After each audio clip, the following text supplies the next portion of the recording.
Hi, I'm Alex, My name is Sergey. We are Table Tennis 11.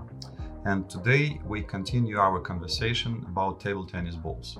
We have already talked about history, about the evolution of table tennis balls, and we have talked also about the production of table tennis balls. And today we will try to cover the topic about the changes in the equipment and in the strategy and in the game itself after plastic ball was introduced. What is your opinion in general?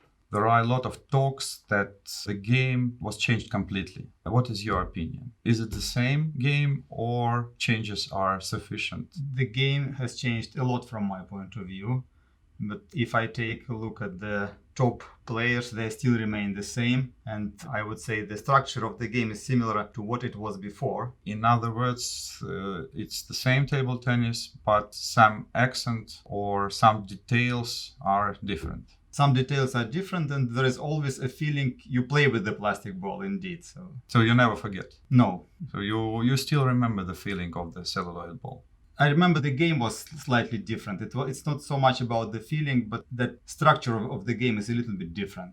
So what in particular changed?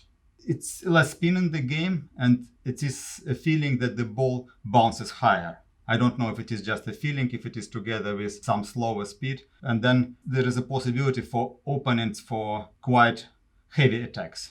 But it's natural. If the ball has no spin, it bounces higher than when it has a lot of topspin. Yes. Yeah, so it's pure physical laws. And what about the structure of the game?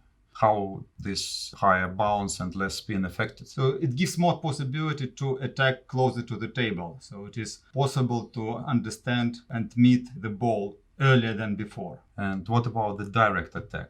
I mean, the direct strokes, like smashes. Before it was only possible when the ball is quite high. I think the loops today, the topspin, they are very close to the smashes because there is not so much spin in it. And I have a feeling that the biggest difficulty is to catch the ball to the racket. As soon as you catch the ball to the racket, it's easier to block the ball back than before. It also seems to me that service also changed somehow, because you cannot give too much spin to the ball, and also the strategy of the game changed itself, so there are more long serves in use than it was before. Yes, there are much more long serves than before. Maybe one of the reasons is that short serves, they are quite high, and with the modern flick or a short topspin from the table, it is much easier to attack. Maybe it makes sense to give opponent to start attack from behind than from the net. So, in other words, players serve long because they are afraid of sudden and unpredictable dangerous attack from the short ball. Yeah, so they are not so sudden from my point of view, but the ball is so close to the net and it is too fast, so it's very difficult to react. What about the training process? What do you think, what should be changed to prepare the player according to new plastic reality? I think the idea should be the same as with the celluloid ball. We should put an accent for putting the ball back. So when we watch top players play their game, it seems that everybody is playing very strong and then it's two strokes and then a mistake. So I think the training process shouldn't be like this. We should try to keep the ball in the game, and this will give us the possibility to adjust to the ball. Let's take a few examples. For instance, Harimoto, rising star from Japan. Was his strategy inspired by the new material of the ball? Or you think with the celluloid ball he would play the same style as he is playing now? This is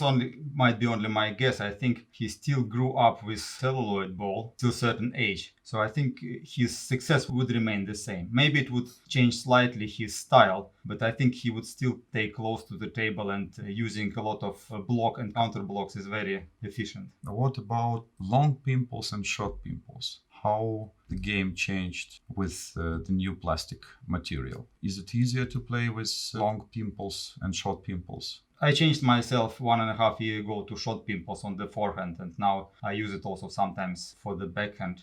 game. And I think it might be a good decision for the plastic ball to use short pips, because it is quite easy to play with the plastic ball with short pips, and at the same time it's obviously not pleasant for the opponent to receive the balls from the short pips. And about long pips, I'm not long pips player myself, but looking at the assortment of long pips, there are so many and many products coming every half a year. I think it must be something behind that it gives some possibility to win extra points just with the long pips due to the long pips qualities. But still, there are no players, with some rare exception of pure defensive players, which are in top 100 in the world using long pimples, like blocking strategy near the table. Still dangerous on a certain level, but when we come to top international level, almost no one could compete seriously with the best players. Yes, that is so. A long pimple is not good enough weapon for the top level, because top player can predict still the spin, which will come or no spin, and then the speed of the ball is not fast, and it gives possibility for the top player to kill the ball.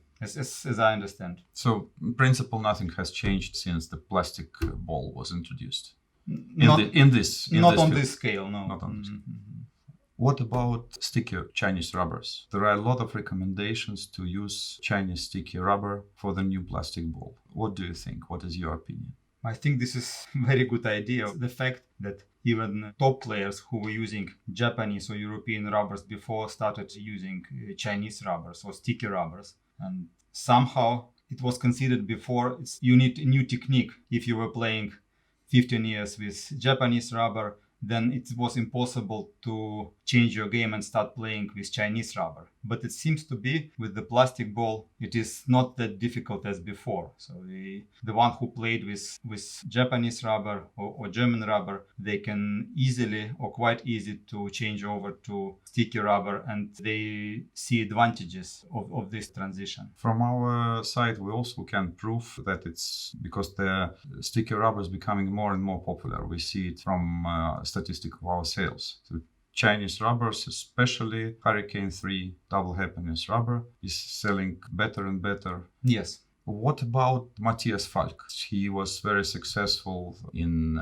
Sweden during World Championship in Halmstad. Mm-hmm. What do you think? Plastic ball helped him, or it was only a coincidence? Because we cannot imagine that a player from Europe could reach World Table Tennis Championships final using short pimples on the forehand.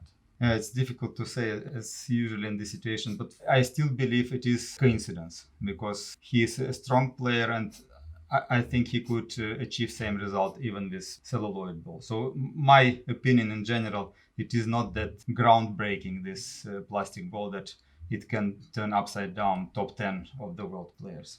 But it's, the result on such a high level, on such important competition, like the margin is so narrow that even small thing could help to achieve outstanding result, I would say. Yeah, it's difficult to argue. Yes, it's unbelievable great result to be in the final of the top competition. For me, World Championship is still competition number one, even before Olympic Games, because so many Chinese players are taking part there. So I think this is a lot of coincidence, not maybe only plastic ball, but also environment and coach help. So that it might be a lot of different factors. A lot of different things joined together. Yeah. When we go to the table, we will check how to play with old celluloid ball and with even 38mm ball, with long pimples, with short pimples. What about the blades? Do you see any impact of the new material of the ball on the blade market? So according to understanding, it should be that for plastic ball with less spin, maybe you need a faster blade.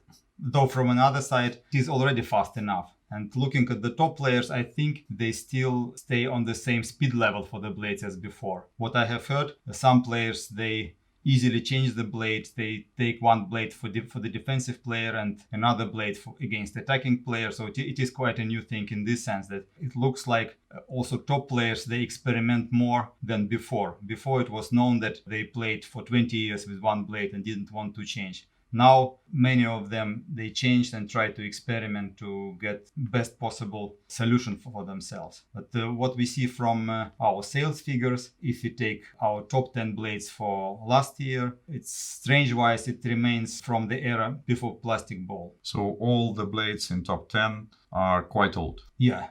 Not new models For developed example, for... Malin Extra Offensive, it's Malin Carbon, so they are from the era of Malin. And the second blade on our list is Sweden Extra from Yasaka. It is the blade from year 1993 when Gassian was world champion with this blade. So it looks like the assortment is still the same as it was before plastic ball.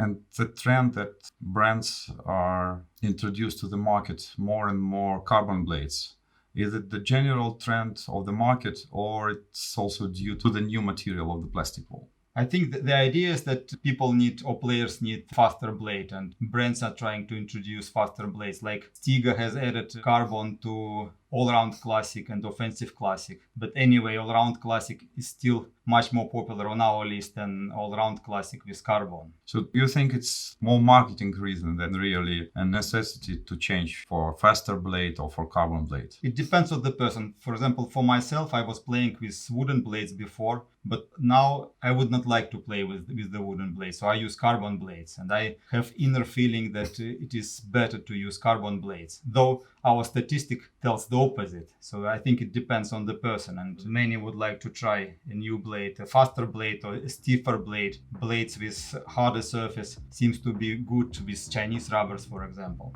Okay, but let's go change our clothes and try ourselves with the old equipment. But new one too. Yes, and new one too.